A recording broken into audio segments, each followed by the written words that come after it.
Tito 1, do 10 até o versículo 16. E a leitura que eu vou fazer hoje, você vai notar um pouquinho diferente a versão.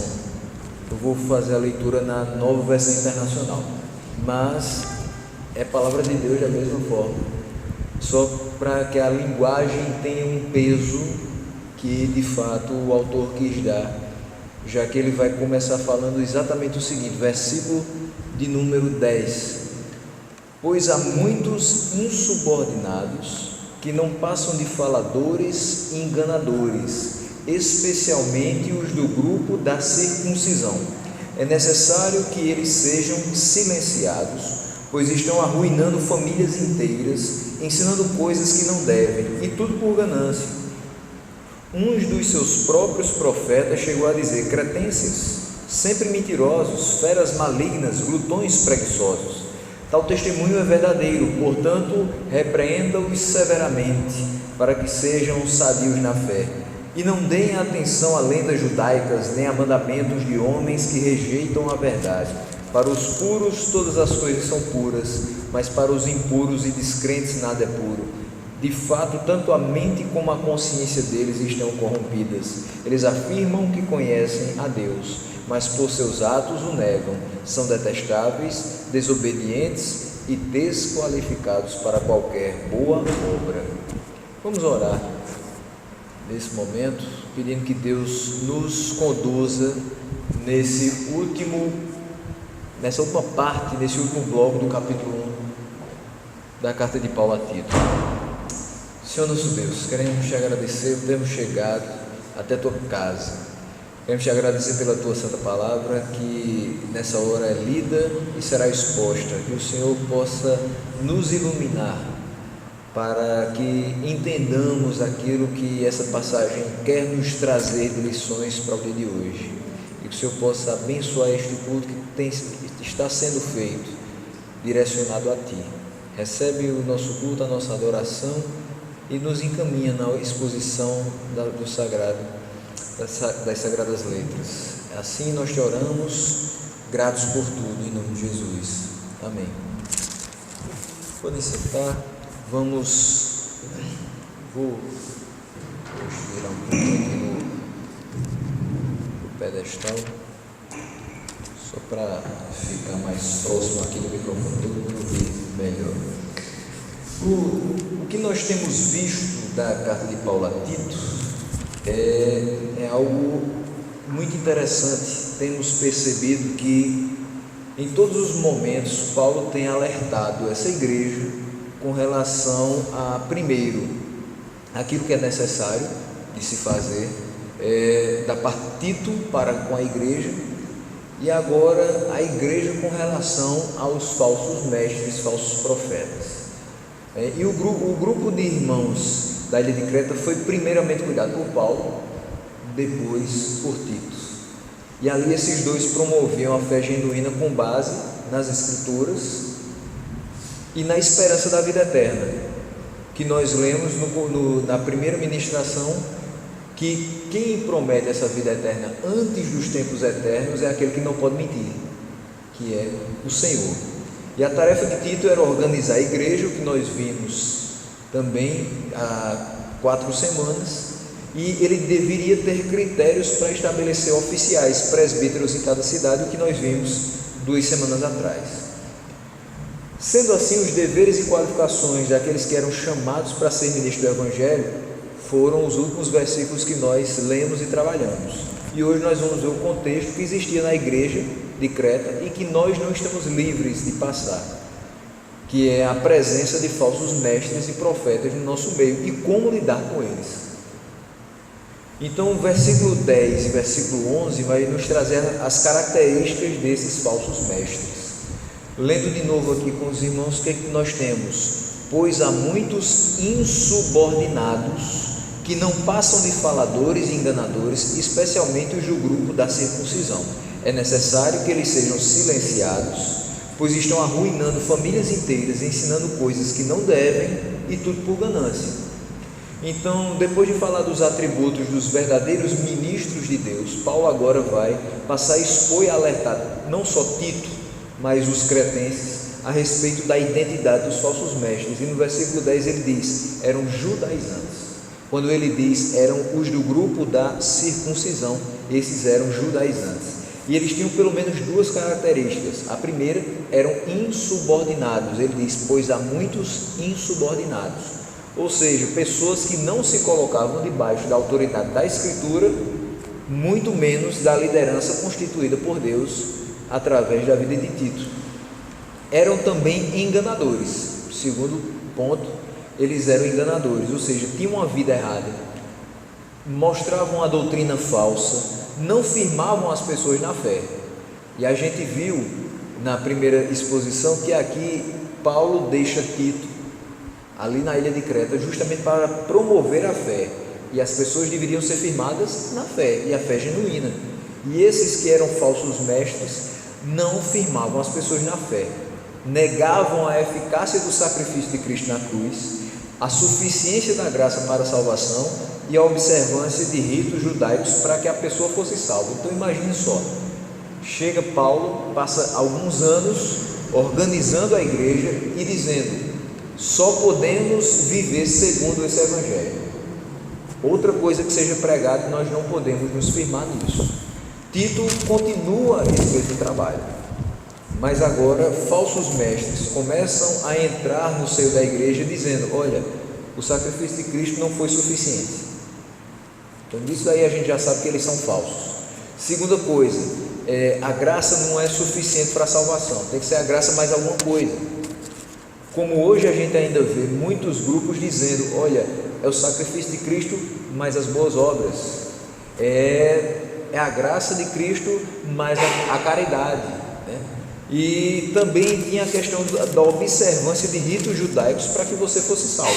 Então olha, se você observa esses rituais aqui, então você vai ter a possibilidade de ser salvo. Então eles influenciavam o povo pelo menos de três formas. Primeira delas, eles eram proselitistas quanto ao ensino, e você vai se lembrar com certeza de algumas questões bem parecidas na nossa contemporaneidade.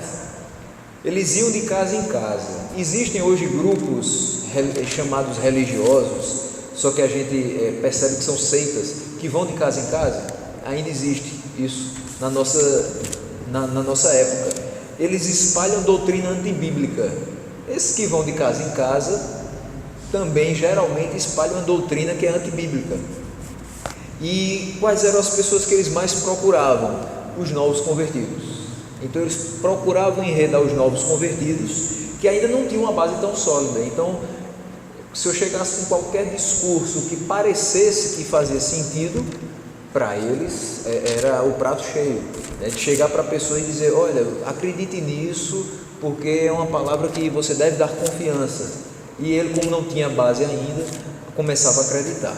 Então eles não iam atrás de quem vivia errante nas suas práticas, as pessoas que já viviam uma vida totalmente errada, pessoas que viviam em práticas imorais. Eles queriam transtornar a mente daqueles que tinham se entregado ao Evangelho e passavam a ter uma vida boa, uma vida segundo as Escrituras. E ainda hoje seitas heréticas têm seguido esse mesmo método. Buscam pessoas que acabaram de se dobrar ao Evangelho, pessoas que têm começado uma vida cristã com muita dificuldade, obviamente, todos nós passamos por isso, dificuldades às vezes para entender a palavra de Deus, dificuldades para entender os desígnios de Deus na nossa vida, às vezes pensando: mas Senhor, é esse mesmo caminho que eu devo seguir? Mas nós sabemos hoje que é justamente pela graça de Deus que estamos aqui, e é justamente por seguir o caminho de Deus que a nossa vida continua, porque o caminho que ao homem parece ser bom, na realidade pode ser um caminho de morte. E o caminho que Deus propõe para a nossa vida, por mais difícil que seja, é um caminho que produz a vida que temos. E esses homens que eram falsos mestres, que ainda hoje nós temos muitos deles, precisam ser silenciados. É o que o texto nos diz: eles precisam ser silenciados, é necessário que isso aconteça. Agora, como? Eles precisam ser silenciados pela palavra. Não adianta dizermos assim: olha, sai da porta da minha casa que eu não quero escutar você, porque ele vai voltar. Se ele não voltar, outro volta, porque esses grupos são lotados de pessoas e eles são insistentes, muito insistentes.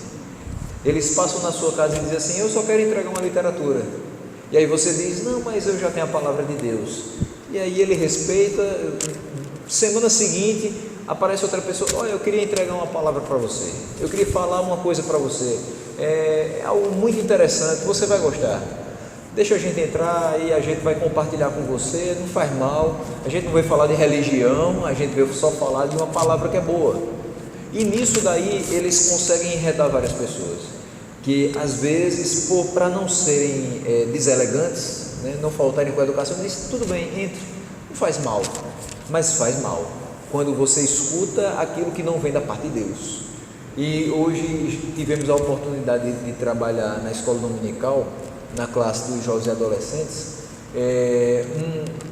A gente estava falando sobre mormonismo, e uma das coisas que a lição traz é que Gálatas 1,8 diz para a gente que mesmo que desça alguém do céu, venha qualquer pessoa, até um anjo do céu, pregando o evangelho fora daquele que foi pregado, que foi entregue a vocês, que seja anátema.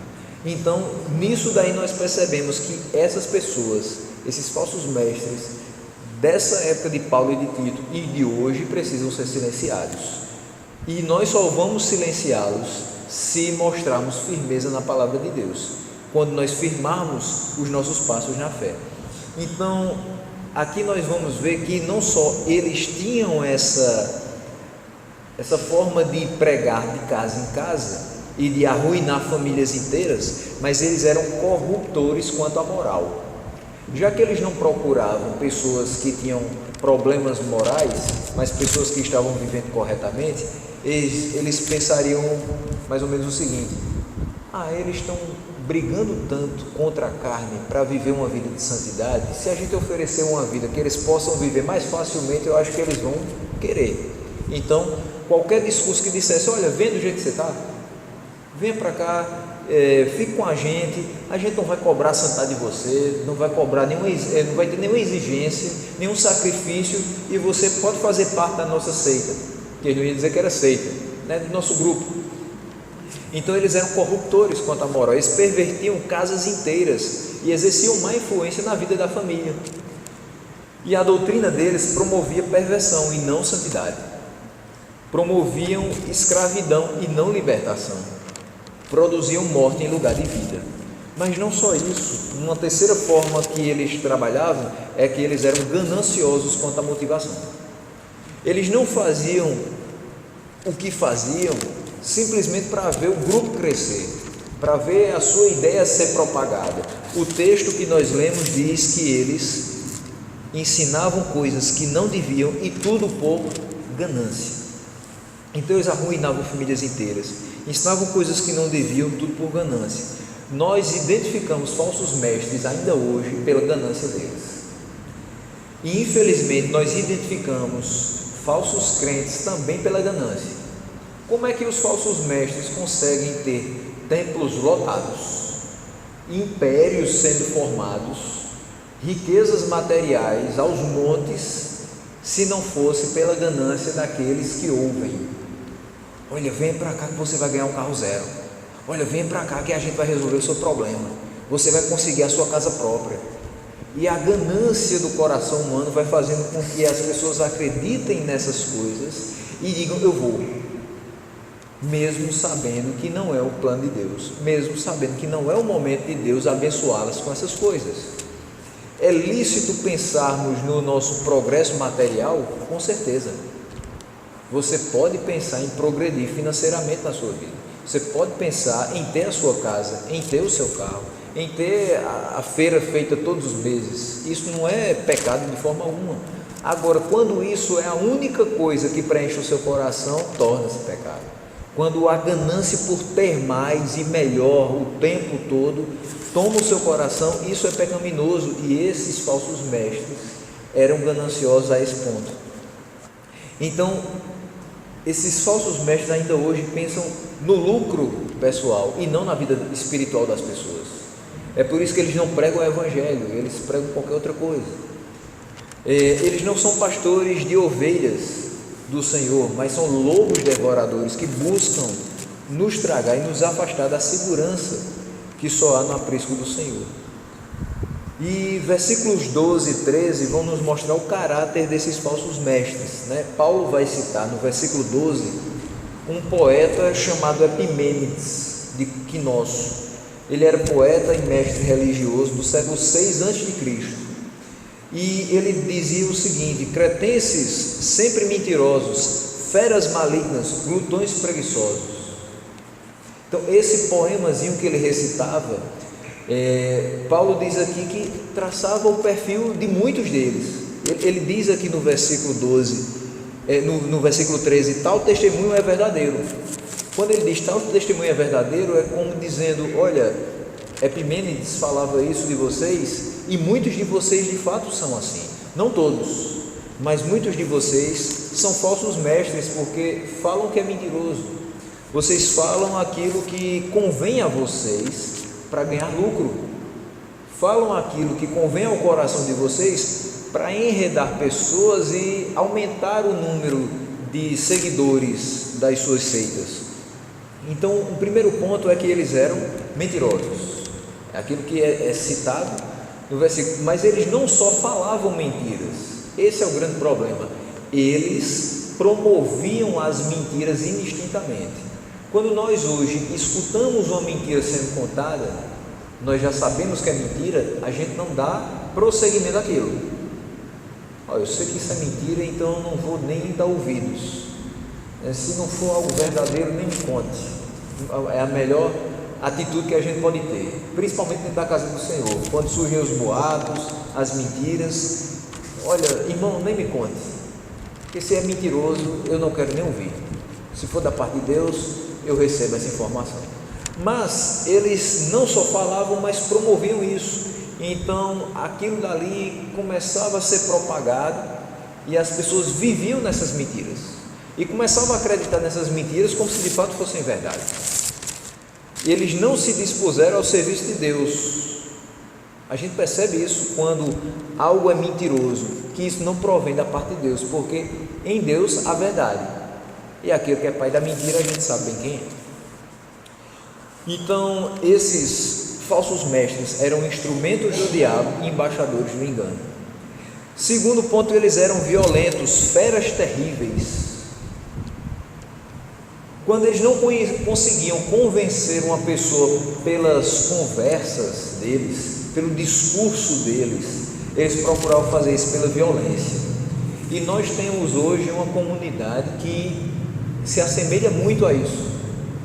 Aqui os falsos mestres surgiam do próprio povo que fazia parte da ilha de Creta. Mas hoje, se observarmos bem os jornais, os noticiários, vamos entender que o povo muçulmano se assemelha muito ao que está sendo dito aqui. Feras terríveis que, quando não convencem pela palavra, buscam o convencimento pela violência. Então aquele que não junta comigo, ele acha que o espalhar é eu mato. Se você não está comigo, você é contra mim. E não é bem assim. A gente sabe que existem muitas pessoas que estão aí pelo mundo que não concordam com aquilo que a gente tem dito, com aquilo que a gente tem pregado, com aquilo que a gente crê, mas nem por isso nós vamos matá-las. Ao contrário, é nosso dever amá-las, orar por elas e evangelizá-las. Mas um terceiro ponto é que eles eram glutões e preguiçosos. Imagine só, eles não se davam ao trabalho, não precisa trabalhar. Preguiça total desse povo que queria apenas convencer aqueles que estavam começando a vida cristã de que aquilo que eles estavam crendo não era verdadeiro. Eles não se davam ao trabalho, mas trabalhavam contra aquele que era povo do Senhor. Mais do que isso, eles não se preocupavam com as consequências dos atos mais tarde. Eles faziam as coisas sem pensar no amanhã.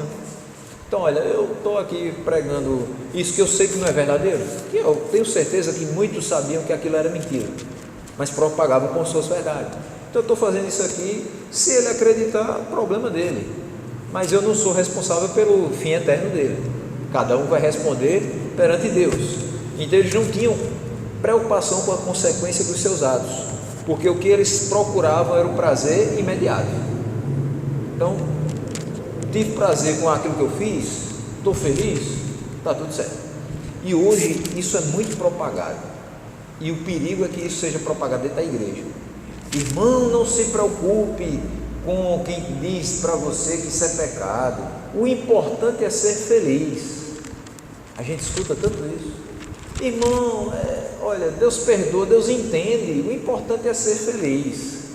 Quando nós sabemos pela palavra que muitas coisas que talvez até tragam alegria momentânea para a gente, não devem ser feitas, porque estão contrárias com a palavra do Senhor. Então, se não está na palavra, ou se está na palavra dizendo exatamente o contrário do que nós fizemos, só temos que ter uma atitude: Senhor, nos perdoe. Não vamos continuar fazendo algo que vai te entristecer, simplesmente porque me dá prazer, porque me deixa feliz. O importante é dar glória a Deus, o importante é promover a sua palavra, e isso deve nos trazer também felicidade. Como foi lido aqui no Salmo 1, antes o seu prazer está na lei do Senhor, e na sua lei medita dia e noite. Essa é a nossa alegria. O resto que a gente procura é passageiro, não é felicidade verdadeira.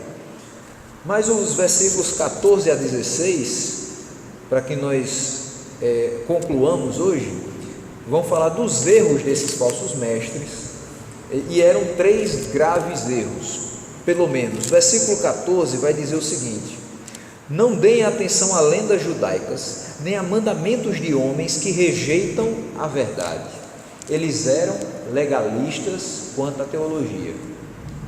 Tudo deles estava errado, se não fosse judaizante. Se não fosse um mandamento dos judeus, estava tudo errado. Então eles valorizavam muito mais a regra, os preceitos fabricados pelos homens, do que a palavra de Deus. Esse é um grande ponto que hoje a gente também precisa trabalhar dentro da igreja, porque imagine só que nós percebemos pela palavra de Deus que tudo nos é lícito, mas nem tudo convém. Tudo é lícito, mas eu não vou me deixar dominar por nenhuma dessas coisas que a gente às vezes quer fazer. O grande ponto é saber aquilo que é conveniente, ou seja, aquilo que Deus aprova, não aquilo que meu irmão aprova. Aqui tinha essa discussão. Às vezes Deus aprova, mas aquele irmão diz: opa, mas isso é pecado. Peraí, é pecado na visão de quem? Na visão bíblica ou na visão do irmão, que é legalista? Então, esses falsos mestres queriam que as pessoas se acomodassem, se conformassem com a sua ideia, com a sua cabeça, e não que se conformassem à mente de Cristo, à doutrina da palavra de Deus. Então, eles, por exemplo, faziam exigências que nós chamamos de judeu-ascéticas, ou seja, quando eles proibiam o casamento, uma das coisas era proibir o casamento, e Paulo fala disso em 1 Coríntios 7, quando ele vai citar essa questão da proibição do casamento. Peraí, o casamento foi projetado por Deus, casamento foi deixado por Deus como a forma de que o homem deixe pai e mãe, se una a sua mulher, e os dois se tornem uma só carne. Então não pode ser proibido, se é ordenança divina, se Deus se alegra com isso, e se é o único momento em que Deus permite que os homens possam fazer a sua descendência. Sendo assim, eles estavam errados em proibir, mas não era só isso, eles também repudiavam certos alimentos. Então, trazendo para os dias de hoje, ainda tem irmão que se prende com essa questão de não poder comer carne de porco. Irmão, não coma isso não, que isso é pecado. Irmão, não faça isso não, que isso é pecado. Quando nós percebemos que isso não faz sentido, porque todos os alimentos, o que foi feito para ser alimento de verdade, né? Tem coisa que não foi feito para ser alimento, mas o que foi feito para ser alimento de verdade, o Senhor tornou puro, para que nós pudéssemos fazer uso disso. Então hoje a gente não vai chamar de pecado aquilo que foi separado pelo Senhor para a nossa manutenção, para o nosso benefício. Então, esse mesmo erro, Jesus condenou dos fariseus. O que diz Mateus 15:11? Que o que contamina o homem não é o que entra pela sua boca, mas é o que sai. Então, não é o alimento que está entrando que vai te contaminar, é o que está saindo. E a boca está falando do que está cheio o coração, ou seja, o que contamina é o seu coração enganoso, é o seu coração voltado para as coisas pecaminosas. Isso contamina. E esses falsos mestres tinham o coração cheio de perversidade, cheio de maldade. É por isso que eles, de fato, eram pessoas que deveriam ser silenciadas e rejeitados os seus ensinos pelo povo do Senhor. Uma segunda questão é que eles eram corrompidos quanto ao julgamento. Olha só, quando nós citamos aqui que tudo é puro para os puros, no versículo 15, para os puros todas as coisas são puras, não quer dizer que todas as coisas que existem na face da terra são puras. Isso aqui a gente tem que deixar bem claro. Não quer dizer que coisas que são aceitas pela sociedade, mas que são contrárias à palavra de Deus, são puras. O que ele está querendo citar aqui é justamente em relação ao casamento e aos alimentos, que foi o ponto anterior que a gente falou agora. Então, todas as coisas se referem a esse contexto. Então, tudo que Deus criou para ser consumido por nós é puro? Sim. E nós vemos isso 1 Timóteo 4, do versículo 3 ao versículo 5. Esses falsos mestres davam mais valor à pureza aparente e ritual do que a pureza interior e moral. Esse é um grande ponto. Então, aquilo que tinha aparência de puro, mas não era puro, eles davam valor, porque parece ser puro. É a mesma coisa de hoje. Nós temos, às vezes, damos um valor muito maior a pessoas que aparentam piedade, mas que de fato não são.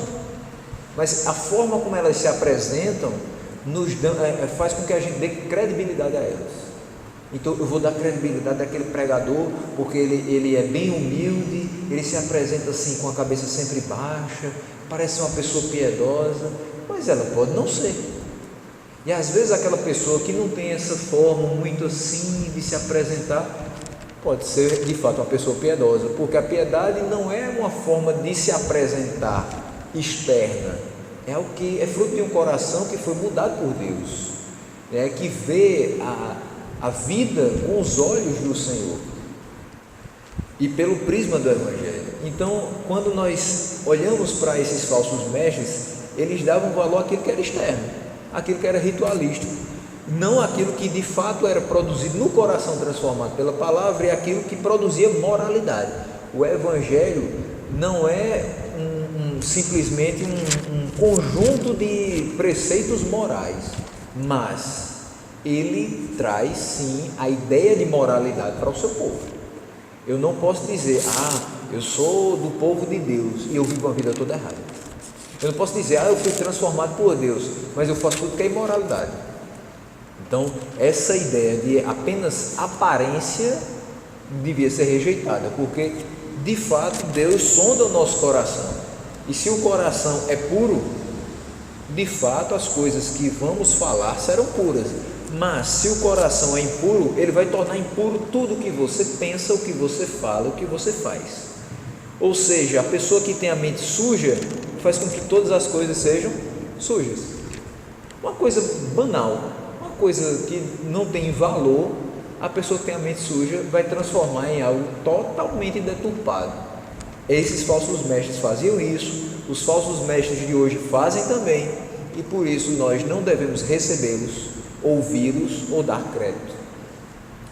E uma última questão é que eles eram inconsistentes quanto ao testemunho. O versículo 16 diz: eles afirmam que conhecem a Deus, mas por seus atos o negam. Eles são detestáveis, desobedientes e desqualificados para qualquer boa obra. Dessa forma você vê que a gente não pode nem se associar a esse povo. Imagine só você dizer assim: eu fui para aquele culto onde tinha determinada pessoa, e essa pessoa é conhecida em todo local que ela prega um falso evangelho. Se você diz que está junto com ela, você está se associando a uma pessoa que notoriamente não vai edificar o povo de Deus, que vai levá-lo ao engano. Então nós não podemos nos associar àquele que está levando o povo de Deus ao engano. As palavras são muito fortes, são pessoas detestáveis, mas detestáveis a nós simplesmente? Não, a Deus. Deus detesta aquele que está deturpando a sua palavra, porque a sua palavra é santa. Então ele se aborrece com isso. Eram pessoas desobedientes. Nós vemos pelo texto de Efésios, capítulo 2, que nós éramos desobedientes. Mas hoje, a única coisa que nos é requerida pelo Senhor, que nos deu a vida eterna, que nos transformou, que nos salvou e que nos sustenta, é a obediência à sua palavra. Ele não quer sacrifício. Ele não quer que a gente saia daqui de Taperoá até Campina Grande andando a pé, para provar que nós o consideramos, o tememos. Ele quer simplesmente que a gente obedeça a sua palavra. Não adianta fazer sacrifícios enormes e não ter o coração voltado para Ele, porque de fato isso aqui para Ele não tem o mínimo valor. A desobediência faz com que Ele também se entristeça, e por isso eles eram desqualificados para qualquer boa obra. Uma pessoa que é desobediente, uma pessoa que fala o que a Bíblia não fala, não pode fazer a obra de Deus, porque vai encaminhar as pessoas no erro, no engano. Então, da mesma forma que há 2 semanas nós falamos da qualificação daquele que é um ministro do Evangelho, que ele deve ser fiel à palavra do Senhor, fiel na pregação, fiel na administração dessa palavra, se apegar firmemente à mensagem fiel, diz o versículo 9. Quando nós percebemos que alguém não é fiel a essa palavra, ele é desqualificado para a obra, e esses falsos mestres eram desqualificados para essa obra. Havia um contraste muito grande entre a teologia deles e a vida. No popular, prega, mas não vive. Outra coisa, existia uma diferença muito grande entre a doutrina e o dever, entre o discurso e a prática. Falar, muito bonito, convencia muitas pessoas, enganava muitas pessoas, porém a prática deles mostrava que eles estavam completamente errados, e que as pessoas deveriam dar ouvido ao que os mensageiros do Senhor estavam trazendo para a igreja. Então eles diziam conhecer o Senhor, mas negavam o seu comportamento.